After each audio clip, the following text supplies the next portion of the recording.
In this lesson, we'll add the finishing touches to our stair detail. Alright, so back to our list here. We are at a point now where we can do some finalized cleanup on our drawing, but we also want to make sure that we add our dimensions. And dimensions I want to add and make sure that I call out are these dimensions here. These are, a lot of the times, this is what the plan inspectors or plan reviews actually looking for. So we're going to make sure we make their job a little easier, and we're going to call those dimensions out. So let's jump back down to our project and let's start getting that accomplished. But let's clean up some line work. I can see I accidentally erased some line work here. So I'm really quickly just going to copy this over so we can get a nice quality for our detail here. Drag this over just a bit. Actually, you know what? We should have just copied that element. So we'll copy, grab at this point, and we'll place like that. I'm just going to trim this off really quick. And then we'll extend this on to our break line. So we'll grab this one.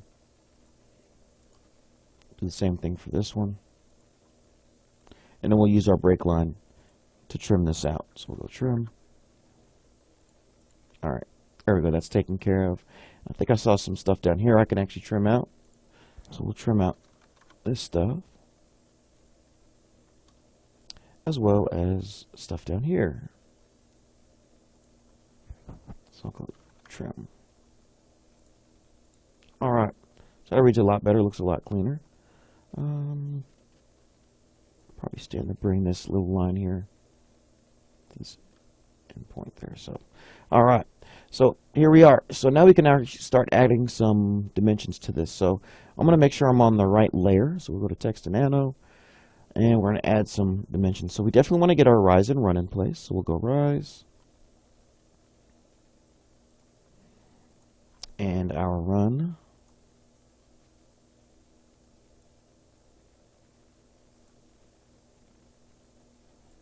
And these are a little bit larger than that 12 inches, but as long as we're more than 11, we're good. 11 is the minimum, but that ½ inch comes from that angle we have here. So we have our rise and run. We need to get the thickness of our rail. Make sure it's graspable according to code standards. I need to get the height of this rail system as well. So I'm going to go the line. I'm going to draw the line because it's going to be really hard to get the dimension on this angle here. So I'm going to go from my nose here to there. And I'm simply going to trim that end piece off, and then we'll add that dimension.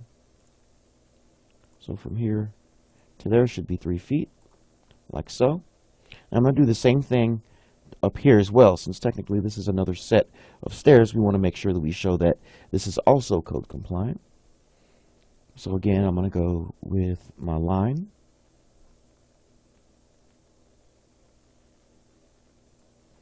And we'll bring it right up, do some trimming.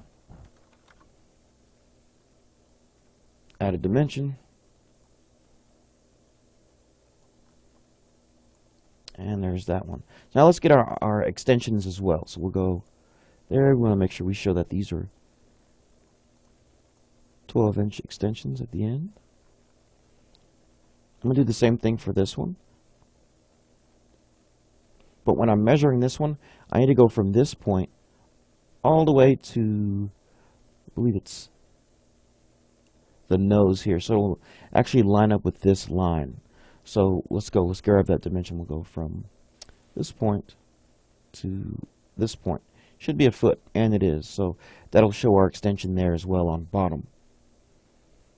So now we can add one more dimension I'd like to add here, and that's going to be for our landing.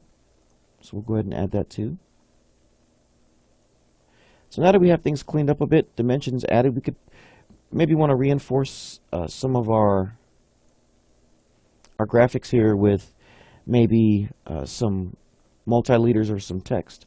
So I'm going to go with a multi-leader, and I want to call out some of the materials or maybe some of the connections in here. So let's say we want to call out the material for our handrails.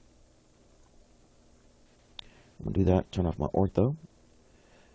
And the key is to be consistent with my angle. So from here on out, I'm going to make sure that I'm maintaining that angle. So we can And you may have a special name for the design, but for this simple example, I'm just going to go with a steel tube. And what I want to do is I want to adjust the size of this. So we'll go to its properties. And I want it to be legible, so we'll go 2 inches here for its arrowhead size. And then we're going to go with the text height for 2 inches. And that should give us a good size. And if not, we can always make more adjustments. Let's go ahead and do that for 3. I want that to read really well. So we'll go back, go from 2 to 3. Here we'll go from 2 to 3. Perfect. I like that a lot better.